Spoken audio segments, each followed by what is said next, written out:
करवा चौथ की कहानी। एक साहूकार के 7 बेटे और एक बेटी थी। भाइयों के लिए उनकी बहन बहुत लाडली थी। भाई भोजन करते तो बहन को साथ लेकर करते। कार्तिक महीने में जब करवा चौथ का व्रत आया तो बहन ने व्रत रखा। उस दिन भाई भोजन करने बैठे तो बहन को बुलाया। बहन ने कहा कि आज तो मेरा व्रत है, मैं चांद उगने पर ही भोजन करूंगी। तब भाइयों ने देखा कि हमने तो सुबह भोजन किया था, तब भी अब शाम को वापस जोरों से भूख लगाई है, और यह तो सुबह से भूखी है, इसे तो और ज्यादा भूख लगी होगी। ऐसा विचार करके एक भाई ने दीपक जलाकर चलनी से ढककर उसका प्रकाश आसमान में उसकी बहन को दिखा दिया। बहन ने अपनी भाभीियों से कहा, चलो दर्शन करके अर्घ दे दो, चांद उग आया है। भाभीियों ने कहा, आप जाओ, हमारा चांद अभी नहीं उगा है। जब वो अकेली ही जाकर दर्शन करके और अर्घ देकर भाइयों के साथ भोजन करने बैठ गई। जैसे ही बहन भोजन करने बैठी तो पहले ग्रास में सिवाल, दूसरे में बाल और तीसरे में ससुराल का बुलावा आया। बुलावा देने वाले ने कहा, तुम्हारे कुंवर साहब की तबीयत ज्यादा खराब है, जल्दी से बाई को भेज दो। तब उसकी माँ ने बुकचा खोलकर उसे कपड़े पहनाने के लिए बुकचे में 3 बार हाथ डाला। तीनों ही बार सफेद वस्त्र हाथ में आए। उसकी माँ ने वही पहनाकर एक सोने का टका मोहर दिया। माँ ने समझाया, रास्ते में जो मिले उसके पांव पड़ना, जो तुम्हें सुहाग का आशीष देवे उसे यह सोने का टका देकर पल्ले में गांठ बांध लेना। रास्ते में जो भी मिला वह उसके पैर पड़ती गई। सबने भाई भतीजों के सुख का ही आशीर्वाद दिया।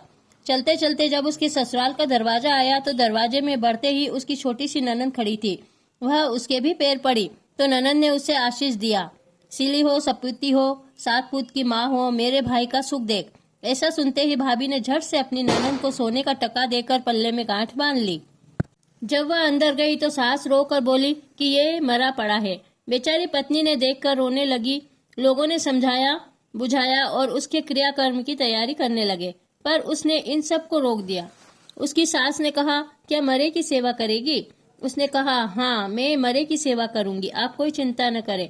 उसकी जिद पर घर वालों ने एक अलग मकान में उसको रख दिया। बेचारी मरे हुए की सेवा करने लगी।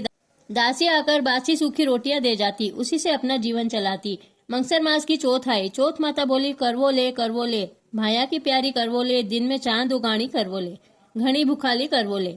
वह बोली, माता मैंने नियम बिगाड़ा तो आप सुधारोगी, मुझे मेरा सुहाग देना पड़ेगा। चौथ माता बोली, मेरे से बड़ी पोष की चौथ है, उससे अरज करना।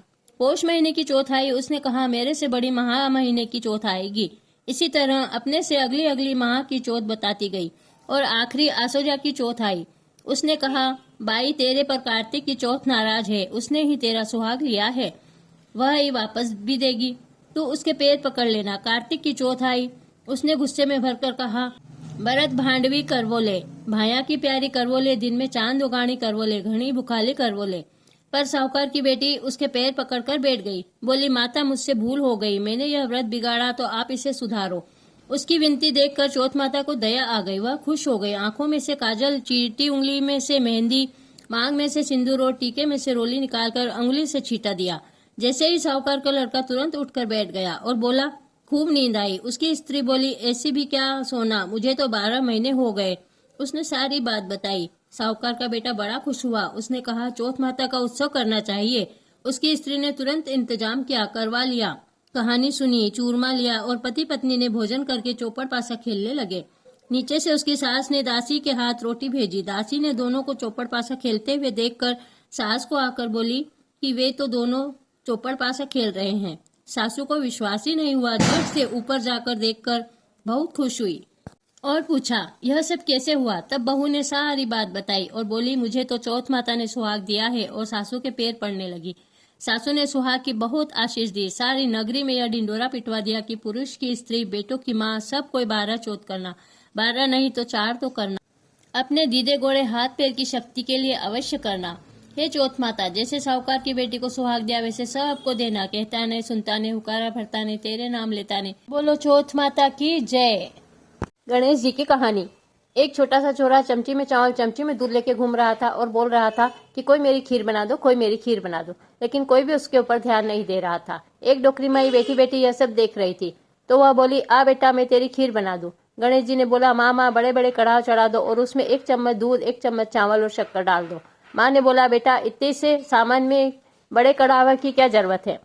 गणेश जी ने बोला कि माँ बड़ा कढ़ावा रखकर तो देखो। माँ ने बड़ा कढ़ावा चढ़ाकर उसमें 1 चम्मच चावल 1 चम्मच दूध डाल दिया। कढ़ाव खीर से लबालब भर गया। गणेश जी ने कहा पूरी नगरी को नोच दो। सारी नगरी ने खीर जीम ली तो भी खीर का कढ़ाव खाली नहीं हुआ। डोकरी माई की बहू को भूख लगी, भर कटोरा दरवाजे के पीछे बैठ गई और बोली आओ गणेश जी खीर खा लो। थोड़ी देर में गणेश जी आए। डोकरी माँ ने बोला आ बेटा खीर खा ले, तेरे को भूख लगी होगी। गणेश जी ने कहा कि मामा तेरी बहू ने दरवाजे के पीछे छिपकर खीर खाई, तब मेरा नाम लिया था, तभी मैंने भोग लगा लिया था। मैं तो भावना का भूखा हूँ, अगर कोई मेरा नाम लेता है तो भी मैं भोग लगा लेता हूँ। गणेश जी ने कहा कि मामा तेरी झोपड़ी में 4 कोने में 4 चरवे धन के गड़े हैं। तू खोदेगी तो बहुत सारा धन निकलेगा, अगर तेरी बहू खोदेगी तो कंकर पत्थर निकलेगा। बहू ने यह बात छिपकर सुन ली। बहू लाई कुदाली फावड़े और सारी झोपड़ी खोद डाली, लेकिन कहीं भी धन के चरवे नहीं निकले। तब डोकरी माई एक सुई लेकर आई और खोदने लगी तो टन टन करते हुए 4 चरवे धन के निकल गए। गणेश जी जाते जाते झोपड़ी को लात मार गए तो महल माड़े बन गए और डोकरी माँ के आंखों के जाले खुल गए, कानों के ताले खुल गए। डोकरी माई की अनोन बारह सीध हो गई, खूब धन दौलत हो गया, कंजन सी काया हो गई। हे गणेश जी महाराज, उस डोकरी पे टूटे से सबको टूटना, कहते ने सुनता ने उकारा भरता ने, तेरा नाम लेता ने, बोलो गणपति भगवान की जय। प्रिय बहनों, वीडियो अच्छा लगा हो तो जल्दी से मेरे चैनल को सब्सक्राइब कर लीजिए, बेल आइकन को प्रेस कर लीजिए और वीडियो को अधिक से अधिक शेयर कीजिए।